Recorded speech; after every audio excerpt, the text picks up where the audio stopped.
9 मई का जो मंसूबा था, ये न सिर्फ पाकिस्तान के खिलाफ साजिश थी, फौज पाकिस्तान के खिलाफ बगावत थी। हम एक पिटीशन दायर करेंगे कि उन सीसीटीवी फुटेजेस को प्रोड्यूस किया जाए before the court of law.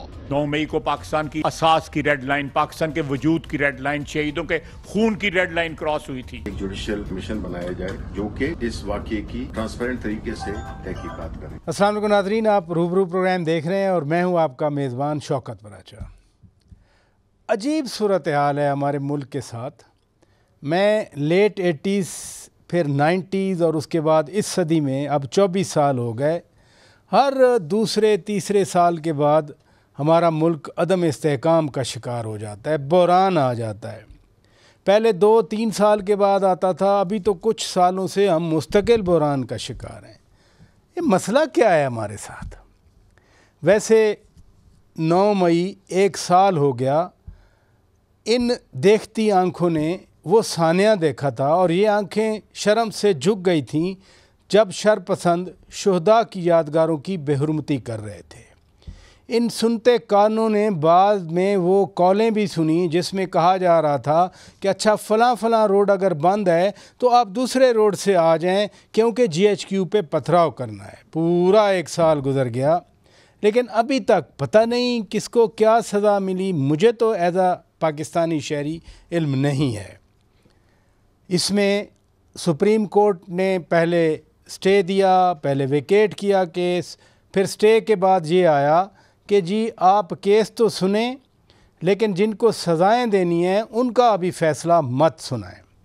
मैं ये भी आज टेकअप करना चाह रहा हूँ और साथ साथ मुल्क को वाकई इस्तेहकाम की ज़रूरत है। बहुत सारे ममालिक के बैरूनी दौरे पाकिस्तान के अंदर भी हुए, हमारी क़यादत भी बाहर गई, इस्तेहकाम की तरफ वापस आ रहे हैं कहीं ना कहीं, लेकिन मुकम्मल इस्तेहकाम नहीं आया। मुज़ाकरात की बात हो तो फिर पहले से ही एजेंडा सामने आ जाता है। मैं इस सारी सूरत हाल पर आज तजिया लेना चाहता हूँ और मुल्क के नामवर तजियाकार, कालम भी लिखते हैं, एंकर पर्सन हैं जनाब जावेद चौधरी साहब। बहुत शुक्रिया, बहुत शुक्रिया सर, आप तशरीफ़ ले। और यकीन करें जब आपको मैं रिक्वेस्ट करता हूँ मैं ख़ुद भी चीज़ें समझने की कोशिश कर रहा होता हूँ आपसे। आपकी मोहब्बत है प्राइस साहब। वही मेरा सवाल है कि मसला क्या है? हम हर 2.5-3 साल के बाद पटड़ी से उतर जाते हैं। सिंपल सा मसला है प्राइस साहब। दुनिया में 2 चीज़ें होती हैं, या शख्सियात होती हैं, सिस्टम होता है। और दुनिया बड़ी मुश्किल से इस नतीजे पे पहुंची है कि शख्सियात को सिस्टम से बड़ा नहीं होना चाहिए, सिस्टम को शख्सियात को होल्ड करना चाहिए। सिस्टम इतना बड़ा होना चाहिए, जैसे आपको पता है ये जो 2 सरबरान होते हैं ना स्टेट के अंदर, एक प्राइम मिनिस्टर होता है और एक प्रेसिडेंट होता है। ये जो सिलसिला ये 480 BC में स्पार्टा से स्टार्ट हुआ था। अच्छा। स्पार्टा में 2 शहजादे पैदा हो गए इकट्ठे। तो पुरानी रवायात ये थी कि जब बड़ा बच्चा जो होता था ना वो बादशाह बनता, वो वलीअहद वही होता, अब भी वही है तकरीबन। तो बादशाह सलामत थे स्पार्टा के, तो उनके ट्विन पैदा हो गए। अच्छा। जब ट्विन पैदा हुए तो फिर उसके बाद एक बड़ा क्राइसिस पैदा हो गया कि अब दोनों में से बादशाह कौन बनेगा। तो फिर ये फैसला किया गया कि जिसका कद लंबा है उसको बादशाह बना देते हैं। तो पता चला कद भी दोनों के सेम है। फिर पता किया है कि जिसका वेट ज़्यादा होगा अच्छा, उसको बादशाह बना देते हैं। दोनों के वेट भी सेम निकला है। और फिर ये कि जिसकी सलाहियत ज़्यादा होगी उसको बादशाह बना देते। दोनों एक ही जैसे बासलाहियत थे। तो उस वक्त ये फैसला किया गया कि इस यहाँ पे 2 बादशाह रख देते हैं। अच्छा। एक बादशाह जो होगा वो सल्तनत का काम चलाएगा और दूसरा बादशाह जो लड़ेगा जाके। ठीक है। तो जब एक बादशाह लड़ाई के लिए जाएगा तो दूसरा बादशाह पीछे बैठेगा और वो सल्तनत को चलाता रहेगा। तो फिर उस वक्त ये फैसला हुआ कि स्टेट के 2 बादशाह होने चाहिए। उस वक्त से लेके आज तक पूरी दुनिया के अंदर इस तरह डिवीजन की गई है इक़्तिदार की कि एक प्रेसिडेंट होता है और एक प्राइम मिनिस्टर होता है। ठीक है। और इसकी जो पूरी हिस्ट्री है 2500 साल पुरानी हिस्ट्री है। ठीक है। यानी उस वक्त फैसला कर लिया गया था कि सिस्टम जो है उसको परवेल करना चाहिए। अच्छा, आपने पाकिस्तान की ट्रेजेडी जी जी, यहाँ पे सिस्टम कमज़ोर है, शख्सियात मजबूत हैं। लिहाजा जब शख्सियत बदलती है कोई तो पूरा सिस्टम बदल जाता है। अच्छा, एक एग्जांपल दी जाती है कि अमेरिका ने इस तरह तरक्की की कि उनका सिस्टम मजबूत है, लेकिन ट्रंप को देख लें तो शख्सियत डोमिनेट कर रही है, पार्लियामेंट पे अटैक कर दिया। सिस्टम ब्रेक नहीं कर सके वो, ट्रंप सिस्टम ब्रेक नहीं। यहाँ पे इमरान खान साहब ने सिस्टम ब्रेक कर दिया, यहाँ पे मियां नवाज शरीफ साहब ने सिस्टम ब्रेक कर दिया, यहाँ पे आसिफ अली जरदारी साहब ने सिस्टम ब्रेक कर दिया। तो यहाँ पे जब भी कोई शख्सियत बदलती है तो सारा पूरा सिस्टम जो है, मसलन हम फ़ौज की मिसालें लेते हैं। मसलन अब आप देखें कि अयूब खान थे, ठीक है, वो क्या उनके ज़हन में था कि माशी तौर पर तरक्की याफ्ता होना चाहिए पाकिस्तान को, डेवलपमेंट तो 10 साल उन्होंने डेवलपमेंट पे लगा दी। और उसके बाद फिर जनरल ज़ियाउल-हक आए, ठीक है, जनरल ज़ियाउल-हक साहब ने कहा कि नहीं इस्लामी निज़ाम होना चाहिए, ठीक है, उन्होंने पूरी स्टेट को वेस्ट कोट पहना दी और शलवार कमीज़ पहना दी, और स्टेट जो है उसने वो इस्लामी निज़ाम की तरफ चल पड़ी। उसके बाद जनरल परवेज़ मुशर्रफ साहब आए, उन्होंने कहा नहीं लिबरल होना चाहिए मुल्क को, उन्होंने ऑल टुगेदर पूरे पाकिस्तान को लिबरल शख्सियात जो हैं वो निज़ाम बदलती रहीं, उसको चलाती रहीं, ये कहना चाह रहे हैं। शख्सियत जब आती है तो हमारे सिस्टम को वो तोड़ फोड़ देती है। अच्छा, एक आपने बड़ी इंटरेस्टिंग बात की, मैं ज़रूर उस पर बात करना चाह रहा हूँ। आपने कहा कि 2 शहज़ादे थे, ट्विन थे, वज़न भी बराबर थे, कद भी बराबर थे, कई नाक लंबी होने का बड़ा क्राइसिस होता है कि उस वक्त ये नहीं बहस, मेरा ख्याल है उस वक्त उनको पता नहीं था कि इस्लामी बादशाह बनाया जा सकता है। शायद आप होते तो उनको कोई तजवीज़ नहीं, अभी तो है ना जिद अना नाक, आप जो मसला हमारे यहाँ बना हुआ है जिद और शख्सियत। मसला देखें, सुप्रीम कोर्ट ऑफ पाकिस्तान है ना सर, आप पिछले जो 6 चीफ जस्टिस हैं, आप सिर्फ उनके प्रोफाइल देख लें। एक सुप्रीम कोर्ट ऑफ पाकिस्तान थी जिसमें इफ्तिखार मोहम्मद चौधरी साहब थे, ठीक है, आप देखें ऑल टुगेदर एक डिफरेंट, शय को बुलडोज की, हर चीज़ डिफरेंट थी सारी। उसके बाद जस्टिस साकिब निसार, आप उनके दौर में देख लें कि पूरा सिस्टम ही तलपत हो गया सारा। फिर उसके बाद जस्टिस उमर अताब बंदियाल, अब उसको देख, काजी फायज़ ईसा साहब, हर सिस्टम, यानी हर जो चीफ जस्टिस है वो पूरा अदल का निज़ाम ही तब्दील करके रखा। यानी आप फरमा रहे हैं कि जहाँ जो बैठा है वो सिस्टम को अपने तौर पे मोल्ड करके चलाता है, मोल्ड करके तोड़ फोड़ करके। तो फिर हल क्या है इन मसाइल? सेम इस आर्मी चीफ्स हैं, देख लें आप, जनरल बाजवा साहब का एक दौर था, उसके बाद जनरल आसिम मुनीर साहब का दौर है, उसके बाद एक नए चीफ आएंगे, उनका अपना दौर होगा, जब भी आएंगे।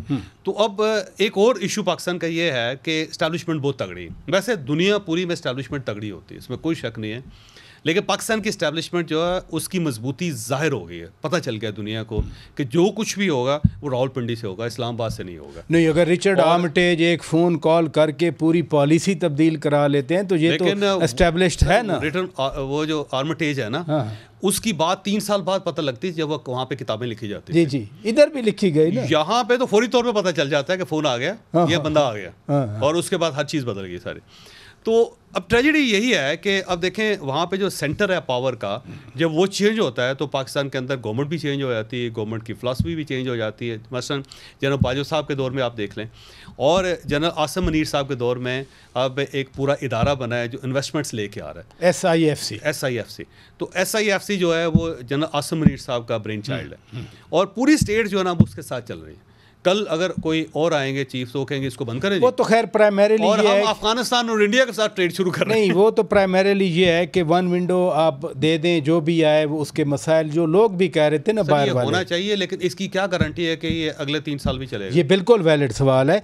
एक एफर्ट तो की जाती रही है पैरेलल, मसलन आइन बनाया गया, फिर आइन में रखने डाल के, जैसे 8वीं तरमीम डाल के फिर उसको रखना डाला गया, फ्रिक्शन आ गई, फिर 18वीं तरमीम के ज़रिए उसको अपील करके, ये एफर्ट भी तो हमारे यहाँ पैरेलल चलती रही है। ये आपकी बात ठीक है सर, लेकिन मेरा वैसे एक तजवीज़ है कि पाकिस्तान के अंदर, पूरे पाकिस्तान के अंदर एक फ़ौजी निज़ाम लाना चाहिए। मैं ऑनेस्टली आपको क्या मतलब, मसलन अब देखें फ़ौज की जो भर्तियाँ वो कैसे होती हैं, मुकम्मल मेरिट पे होती है, 100% मेरिट पे। कुछ 10,000 15,000 लोग अप्लाई करते हैं, उनमें से तकरीबन 100 150 200 लोग जो हैं वो कैडेट्स बनते हैं, और उनमें से बाकायदा एक सिस्टम है। इवन आर्मी चीफ भी चाहे तो अपनी मर्ज़ी का कैडेट वहाँ पे भर्ती नहीं करवा सकता, कुछ भी हो। फिर उनकी प्रमोशन का सिस्टम है, प्रमोशन में जो चीफ्स हैं या जनरल्स के जो बच्चे हैं वो पीछे रह जाते हैं, और आम आदमी का, आम सोल्जर का, सिविलियन वालदैन का बच्चा जो वो आगे जाके जनरल चीफ तक पहुंच जाते हैं। चीफ भी अब आपके सामने, हाँ, मैक्सिमम जनरल बाजवा साहब को देख लें, जनरल आसिम मुनीर को, जनरल कियानी साहब को देख लें, किसी भी चीफ, जनरल परवेज़ मुशर्रफ को देख लें, किसी भी चीफ पे बात करें आप जाके, एलीट क्लास से मेरा ख्याल है को 5% या 10% होंगे, बाकी 90% जो है वो आम ग्रास रूट से आए हुए लोग हैं। और उसमें अगर चीफ भी चाहे तो किसी शख्स को ना उसका कोई रास्ता रोक सकता है। लेकिन जो हम नाक की बात कर रहे हैं, अना की बात कर रहे हैं, एक जहाँ चलता रहा वेव्स आती हैं सर, नाक तो छोड़े, यहाँ पे दिमाग में एकदम वेव आती है। अच्छा। और वो कहता है जी इस तरह सिस्टम में देखे ना, जो जनरल ज़ियाउल हक साहब थे उनके दिमाग पे आई ना जी। नहीं, लेकिन बाकी जो रेजिस्ट कर रहे होते हैं, मैं तो उनकी बात कर रहा हूँ, जो लड़ रहे होते हैं आपस में। हम तो एक सेगमेंट को कर रहे हैं ना डिस्कस, बाकी भी तो पावर सेंटर रहे हैं ना, पावर सेंटर्स की अनाजिद आती रही है ना। अब मियां नवाज शरीफ साहब को देख लें, उस वक्त स्टेट किस तरह चल रही थी, फिर आसिफ अली जरदारी साहब को देख लें, स्टेट उस वक्त किस तरह चल रही थी, शौकत अजीज़ साहब के दौर में स्टेट किस तरह चल रही थी। अगेन मैं कहता हूँ कि शख्सियात इस सिस्टम से भारी हैं और ये एक ऐसा हाथी है जो जंजीर को तोड़ देता है। तो अगर हमने पाकिस्तान को चलाना है, अगर हमने पाकिस्तान को वाकई चलाना है, तो हमें एक सॉलिड किस्म का सिस्टम चाहिए और उस सिस्टम को कोई भी शख्स ब्रेक ना कर सके। ये ना हो कि चीफ जस्टिस आए, वो कहें जी ले जी आज से मैं आपको बताता हूँ अदालत कैसे चलनी। नहीं, उन्हें कहे जी आपने उस तरह चलना है जिस तरह ने अदालती निज़ाम चला रहा है, आपको आप उसको चेंज नहीं कर सकते।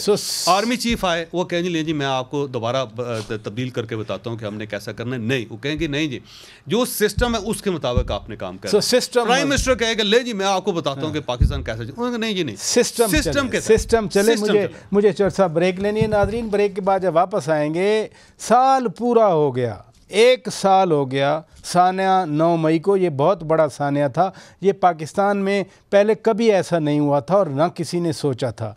लेकिन उससे बढ़कर हैरान कुन बात यह है कि किसको क्या सज़ा मिली, अभी तक तो कुछ नज़र नहीं आया। ब्रेक के बाद चौर साहब के सामने ये बात रखेंगे। Stay with us. Welcome back नाजरीन, आप रूबरू प्रोग्राम देख रहे हैं। पूरा साल हो गया, 1 साल में वो जो सानिया था, उस सानिया के हमें कहा गया था कि उस सानिया के प्लानर्स, अबैटर्स, फाइनेंशर्स और एग्जीक्यूशनर्स किसी को नहीं छोड़ा जाएगा। चौर साहब, 1 साल में 1 साल गुजरने के बावजूद किसी को सज़ा नहीं मिली। ये खुद कितना बड़ा सानिया है। छोड़ा भी किसी को नहीं गया सिवाय खतीजा शाह के। वो भी अमेरिकन अगर इतना शोर ना करते तो शायद वो भी आज अंदर होती, क्योंकि अमेरिकन पासपोर्ट होल्डर थी, वो अमेरिकन सिटीज़न थी। लेकिन देखें, 2 किस्म के तरीके होते हैं मैनेजमेंट के। एक तो ये होता है कि मुजरम को पकड़ें, फौरी तौर पर सज़ा दें, उसे कैफरे किरदार तक पहुंचाते हैं। बहुत सारे मुल्क ऐसे हैं जो ये करते हैं। और जो थर्ड वर्ड है, उसके पास एक दूसरा मेथड होता है कि लमका के रखो। जो लमका के रखो होता है ना, वो फार्मूला ये है कि आप लटका दें और लटका रहे बंदा। तो जो लोग 9 मई के ज़िम्मेदार थे, आज तक उनमें से कोई एक शख्स भी बाहर नहीं आ सका।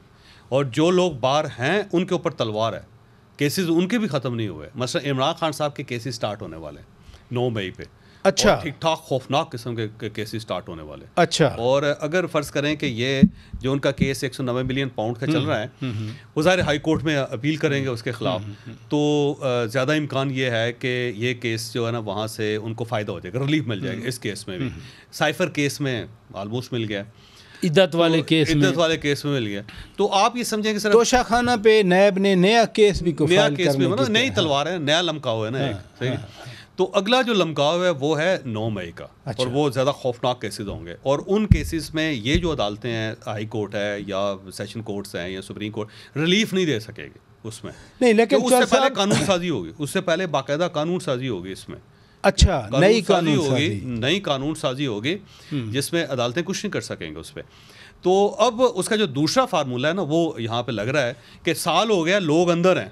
नहीं, लेकिन बहुत सारे बाहर भी हैं। कोई चीफ मिनिस्टर बन गया, कुछ MNA बन गए, कुछ सेनेटर्स बन गए। हम अदर किधर हैं आज तक? यानी मैं ये सोच सकूं कि पता ही नहीं चल रहा जी किधर हैं वो। ये कैसे पॉसिबल है कि पता नहीं चल रहा? हमाद अदर साहब जो हैं, उनके इसमें कोई शक नहीं कि ज़मानतें हुई हैं, लेकिन वो किसी जगह आ नहीं सकते। और अली अमीन गंडापुर साहब की ज़मानतें हुई हैं, लेकिन एक ज़मानत के बाद उन्हें दोबारा ज़मानत लेनी पड़ती है। वो किस्तों पे चल रहे हैं। वो होता है ना जो कि जैसे रिचार्ज होता है, मोबाइल में रिचार्ज करते हैं ना, तो वो ज़मानतों के रिचार्ज पे हैं कि एक बार उन्हें चार्ज हो गया, उसके बाद फिर गए, फिर रिचार्ज करवा लिया।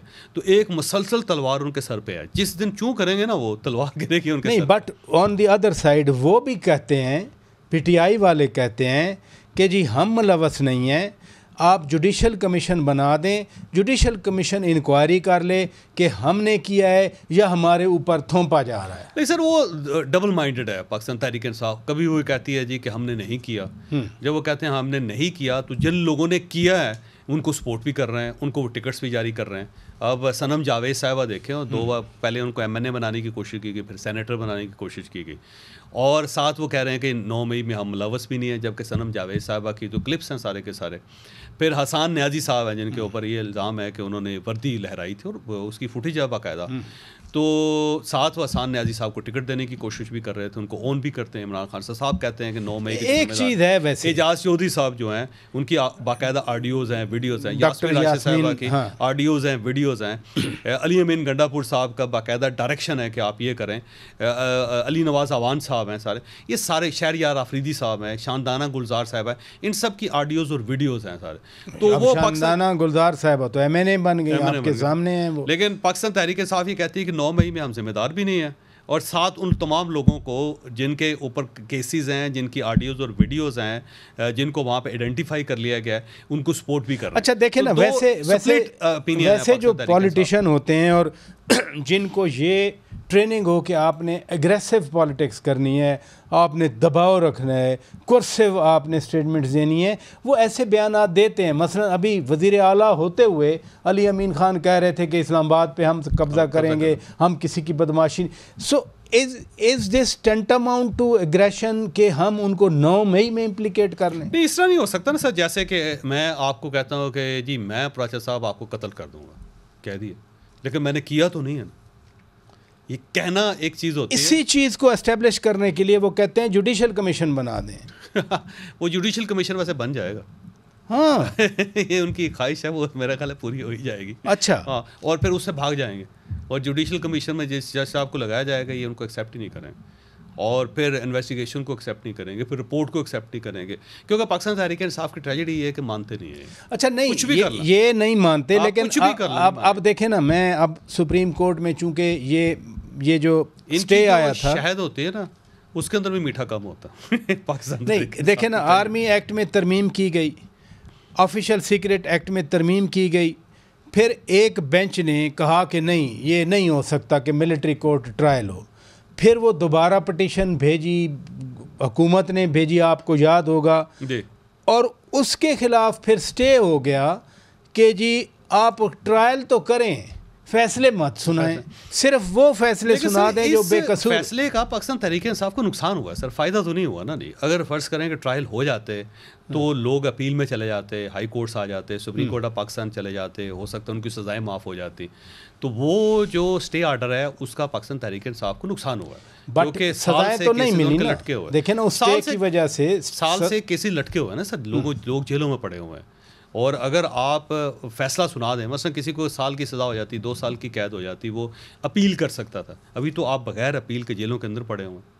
तो नुकसान सारे लोगों की अपीलें ज़मानतें हो गई, जो MNA बन गए, सबकी ज़मानतें हुई हैं, कुछ लोगों बाकी तो अंदर है ना, अभी भी 104 लोग तो अभी भी अंदर है ना। अच्छा, वो उधर से दावा करते हैं कि हमारे 10,000 लोग पकड़े हुए हैं, पता नहीं कहाँ, ये भी सही बात है। आज तक वैसे फहरिस्त जारी नहीं की पाकिस्तान तहरीक इंसाफ ने कि ये 10,000 लोग हैं हमारे।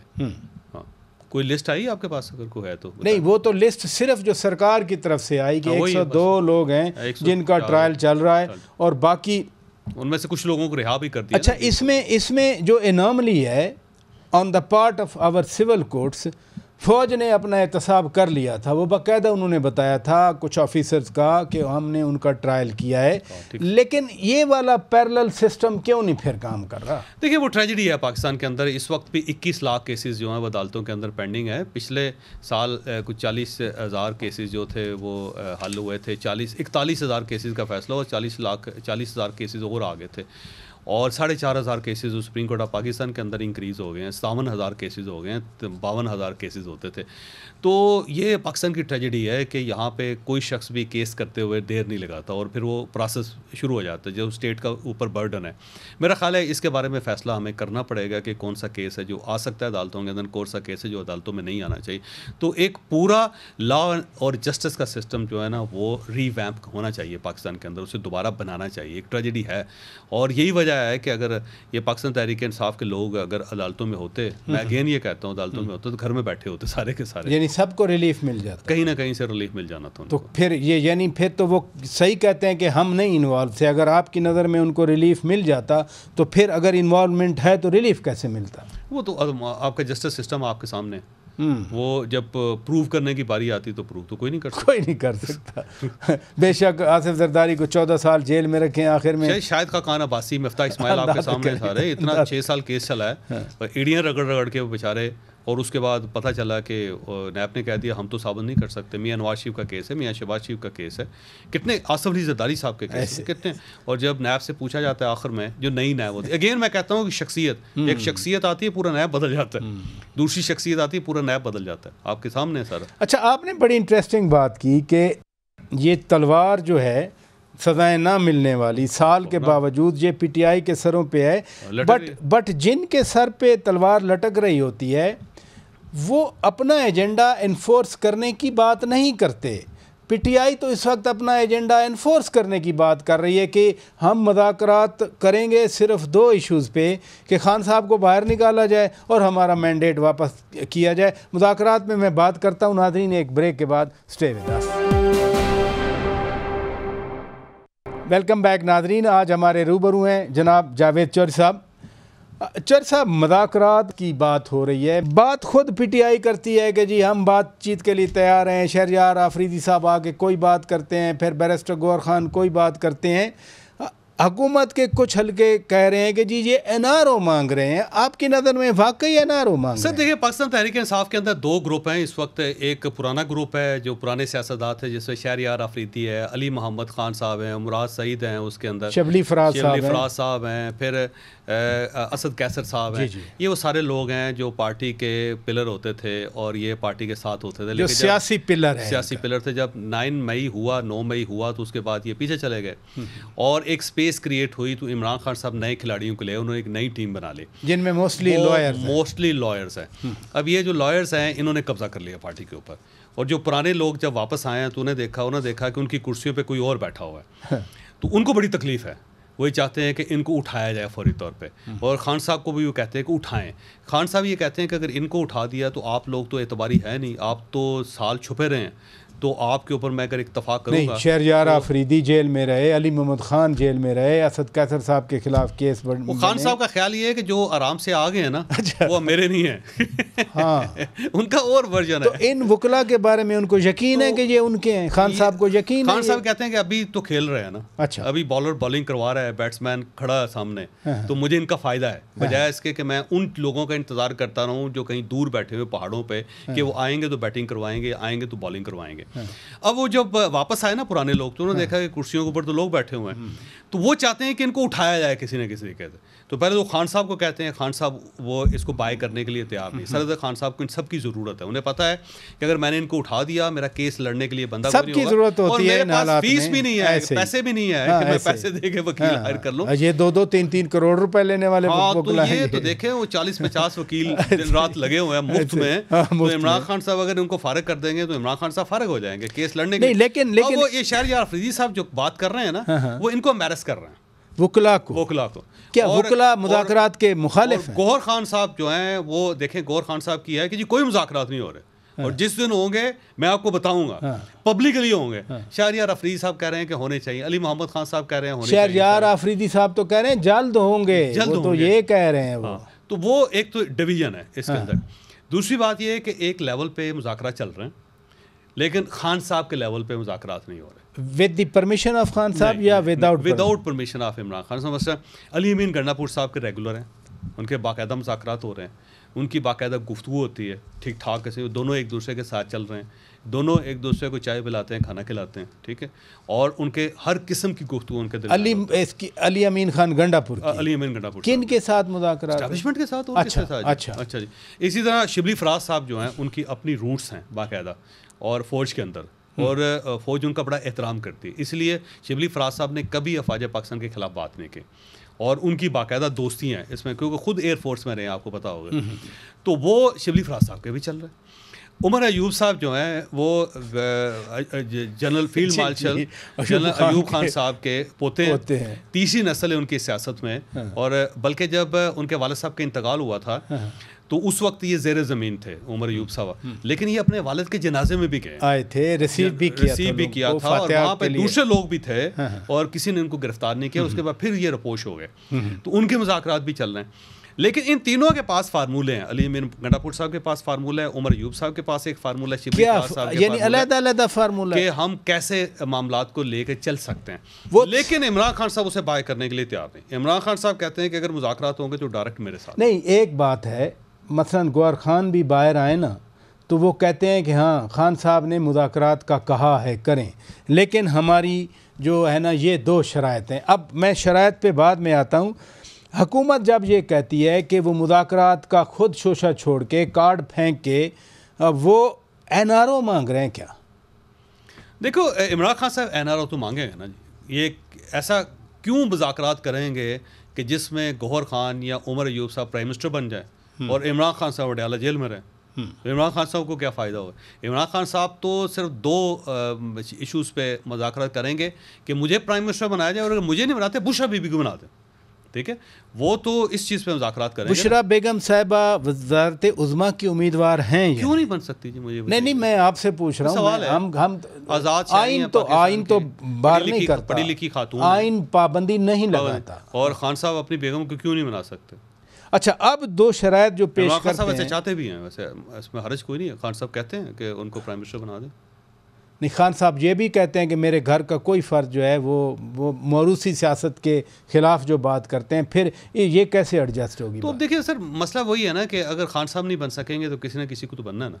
अच्छा, अब वो जो दो शराइत रखते हैं PTI वाले, यानी इंफॉर्मेशन सेक्रेटरी जो चीफ स्पोक्समैन भी हैं रऊफ़ हसन साहब, वो कहते हैं खान साहब की रिहाई और हमारा मैंडेट वापस, बस ये हमारी, इस पे हुकूमत मान जाए। सर जब मुतालबात किए जाते हैं इसी तरह किए जाते हैं। अच्छा। कि ये पूरा पहाड़ हमें दे दें। मतलब चाइना और पाकिस्तान के दरमियान डायलॉग होंगे ना, इंडिया और पाकिस्तान के दरमियान, तो इंडिया कहेगा पूरा कश्मीर हमें दे दें। हाँ। हम कहेंगे हमारा कश्मीर है।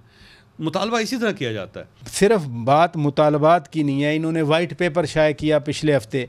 वाइट पेपर में PTI ने कहा कि हमारी 180 सीटें हैं। 158 केसेस उन्होंने जमा करवाया। जब वो कहते हैं कि हमारा मैंडेट वापस किया जाए, तो क्या ये जो सिटिंग गवर्नमेंट है, इसकी जगह कोई भी गवर्नमेंट होती है, वो बड़ा फार्मूला है। वो कहते हैं मसलन गवर्नमेंट ही कहती है ठीक है जी वापस कर देते हैं, मैकेनिज्म क्या है उसका? हाँ, यही मैं आपसे मैकेनिज्म बनाना पड़ेगा ना। फिर मैकेनिज्म तो आपको बनाना ना आइन में ऐसा है, ना कानून में ऐसा है, ना ट्रिब्यूनल्स में ऐसा है, ना कोई इलेक्शन रिफॉर्म्स में कुछ। उसके लिए आपको फिर इलेक्टोरल रिफॉर्म्स करनी पड़ेंगी, उसके अंदर तब्दीली करनी पड़ेगी, यानी बाकायदा कानून साजी करना पड़ेगा। कानून साजी करनी पड़ेगी। वैसे तो नहीं कह सकते, यानी जो हुकूमत सिटिंग है वो अपने पाँव पे कुल्हाड़ी मारने के लिए नहीं मारेगी।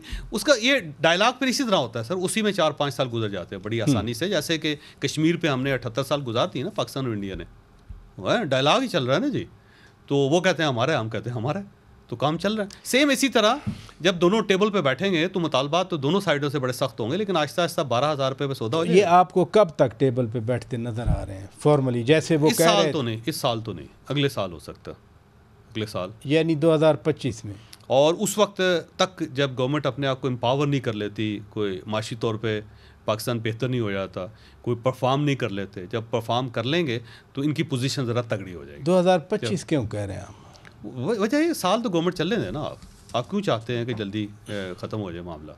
ठीक है, तो मेरा ख्याल ये है कि ये जब अपने आप को पावरफुल कर लेंगे, पाकिस्तान के अंदर इकॉनमी बेहतर हो जाएगी, बाहर से इन्वेस्टमेंट आ जाएगी और कोई लॉ एंड ऑर्डर बेहतर हो जाएगा, कोई कानून साजी हो जाएगी, कुछ चीज़ें सेटल डाउन हो जाएंगी, इमरान खान साहब को यकीन आ जाएगा कि मैं बाहर नहीं आ रहा, मैं फंस गया हूँ, तो फिर जाके डायलॉग, फिर यानी वो नीचे आएंगे।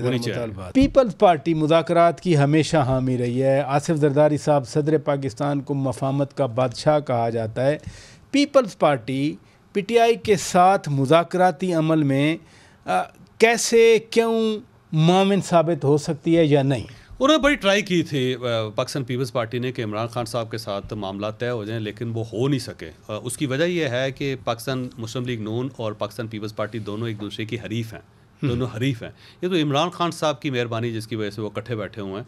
ये एक ऐसी मैरिज है जिसने टूटना ही टूटना है। ये मैरिज नहीं चल सकती। तो अब पाकिस्तान पीपल्स पार्टी चाहती थी कि इमरान खान साहब के साथ मिल के कम से कम पाकिस्तान मुस्लिम लीग नून का मक्खू तो ठप दें, इसको तो फारिग कर दें। अच्छा, लेकिन वो मजबूरी थी, नहीं हो सका। अब वो इकट्ठे चल रहे हैं। लेकिन अब जो नया सिनेरियो है ना, उस सिनेरियो में सदर आसिफ अली जरदारी साहब नहीं चाहते कि वो इमरान खान साहब के पास जाएं, क्योंकि उसमें पाकिस्तान पीपल्स पार्टी को नुकसान होगा। क्या उसकी वजह यह है कि इमरान खान साहब जरदारी साहब के ऊपर ट्रस्ट नहीं करेंगे। अच्छा। और इसको लपेट देंगे, क्योंकि वो ये समझते हैं इमरान खान साहब के कराची हमारा है और वहाँ कराची से फारिग कर देंगे इनको। नहीं तो कराची में तो MKM जीती है ना, 17 सीटें ले गई, को पीपल्स पार्टी के साथ तो सीटें नहीं हैं। तो मसला ये है कि MKM अगर फारिग होगी तो किसको फ़ायदा होगा?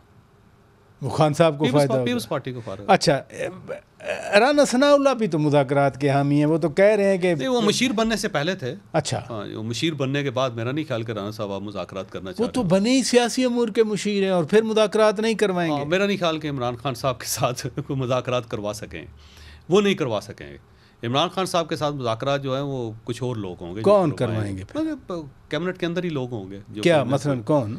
मसलन जो बहुत ज़्यादा प्रोमिनेंट नहीं है। अच्छा, हाँ, वो जो पाकिस्तान मुस्लिम लीग नून के अकाब है ना, वो नहीं कर सकेंगे, क्योंकि कल उन्होंने दोबारा इन्हीं हलकों में उन्होंने इलेक्शन, मसलन देखें राना सनाउल्लाह साहब जो हैं वो हारे हैं नसार जट साहब से जी, और नसार जट साहब जो हैं वो पाकिस्तान तहरीक इंसाफ के बड़े मजबूत वहाँ पे उम्मीदवार। जब वो पाकिस्तान तहरीक इंसाफ से मुज़ाकरात करेंगे राना सनाउल्लाह, तो अगला इलेक्शन भी हार जाएंगे वहाँ से।